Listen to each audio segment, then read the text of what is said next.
Thank you very much.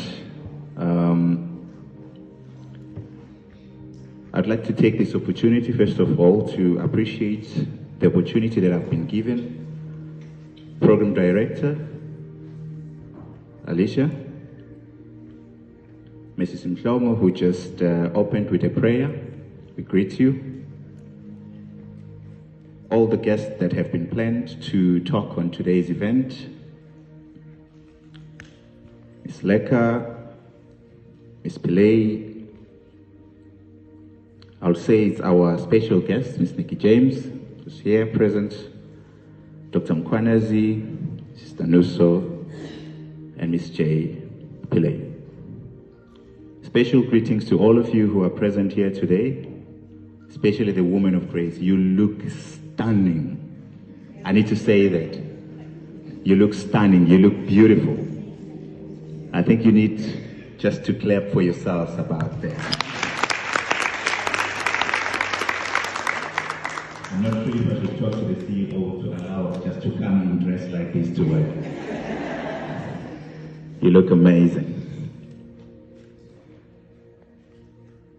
Let me first just apologize on behalf of our Chief Executive Officer, the CEO, Mr. B.M. Shezi, who was planned to grace this occasion here today. In the last minute, he was summoned to actually attend ahead of his meeting, so he could not join us. But he did, however, task me to come and do the honor as I am actually doing today. But they say that I need to come in and do the opening and say the purpose of the reason why you're gathered here today. I'll be a little bit selfish. Today is Women's Day, so I'll be selfish just a little bit, and I would like to take you through the roller coaster of some of my experiences of life today. So it is such a pleasure to join you on this marvelous day. I need to say that it's actually an honor for me to be amongst you. I'm sure Mr. Mkiz as well is very excited to be here amongst women. On this wonderful occasion, it is the celebration of Women's Day. We come together to honor the remarkable energy, the strength, and perseverance of women in our hospital, that is Grace Hospital. But it's also a day to celebrate women's extraordinary achievements in all walks of life and to recognize their unshakable commitment to ensuring a better future for all. On the 9th of August, that was in 1956, this is a day that South Africa is recognizing, which is a day that in particular is very important for our country, where there was a demonstration against the discriminatory pass laws of the time that involved tens of thousands of South African women of various racial and ethnic backgrounds marching to the union buildings. That is in Pretoria. So this occasion represented the solidarity and the tenacity of women in the fight for justice and equality in our country. When we celebrate this day, I'm actually reminded of the most exceptional woman who has had a significant impact in my life, and that is my late mother. Thanks to her constant love, the wisdom, and limitless compassion, I'm actually overwhelmed with the appreciation for the fantastic experiences that she was able to share with me. The most important lesson in life that I've ever learned has been imparted to me by my mother, who has been a pillar of elegance and strength. To me, she exemplified what it means to be a woman.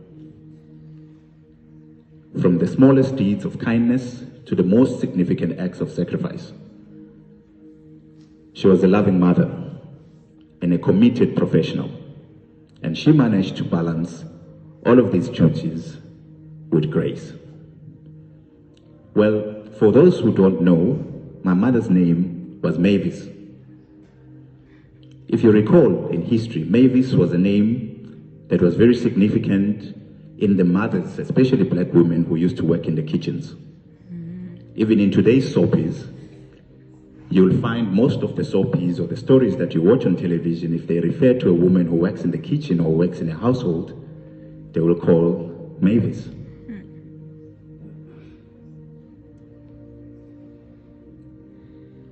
But my mother did not let the name to keep her, to stay in the kitchen. She went all out to change her fate. Trust me when I say that my mother went back to school in 1994. I still remember that it was the year of democracy. Remember, my mother was born in 1957, but she got courage when I was in school as well to go back and sit in class with other children almost the same age as me, as well as the other kids, to actually finish her matric. She did very well because she got exemption in matric. A year after, she went on, she got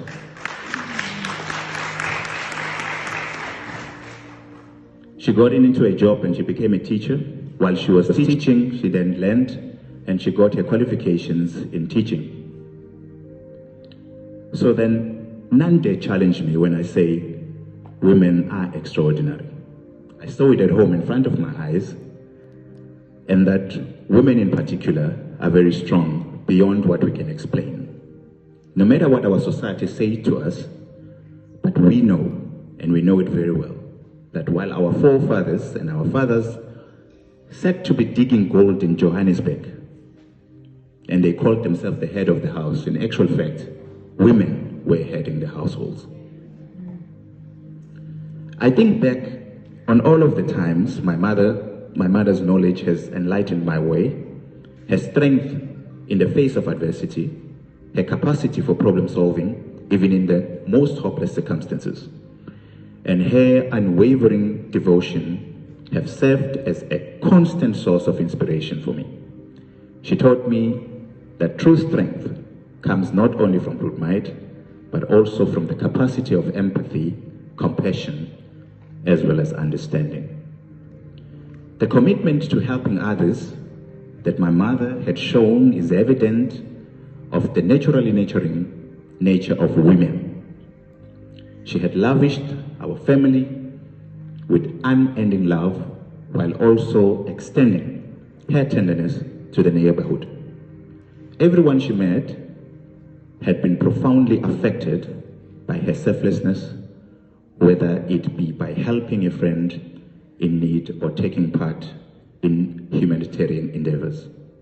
Today, while I honor my mother, I also honor the essence of women as a force that impacts generations, shapes civilizations, and promotes advancement. When we acknowledge and value the special traits that women bring to the table, such as compassion, teamwork, and the capacity to picture a peaceful world for everybody, the world becomes a better place. So let's keep in mind that every woman, like my mother, has a tale of perseverance and courage as we observe this Women's Day today.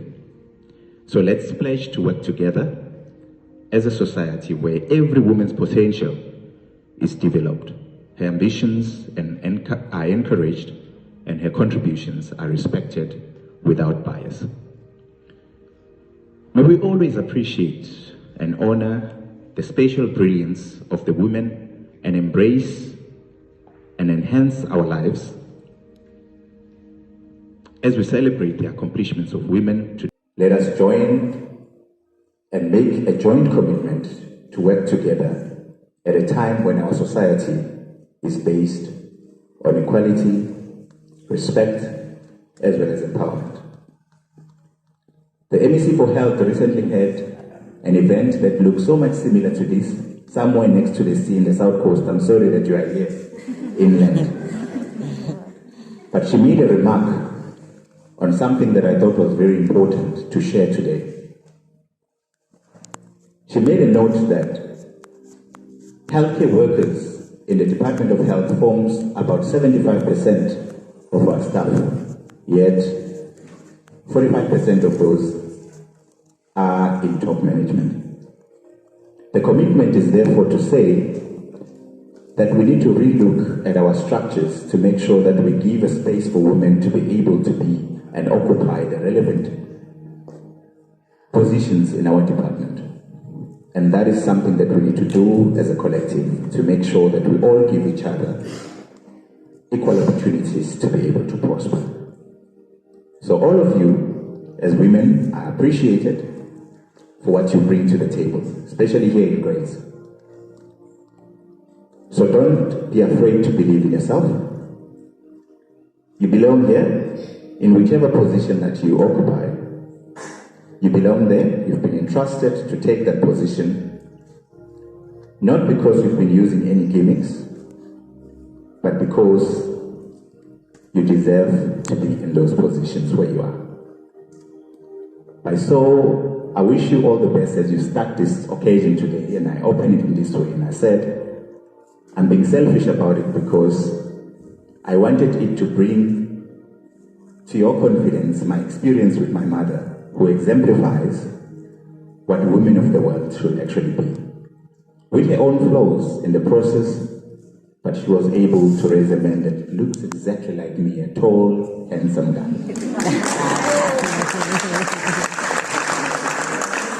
So let me declare this event then open and wish you, as you continue with the day, all the best.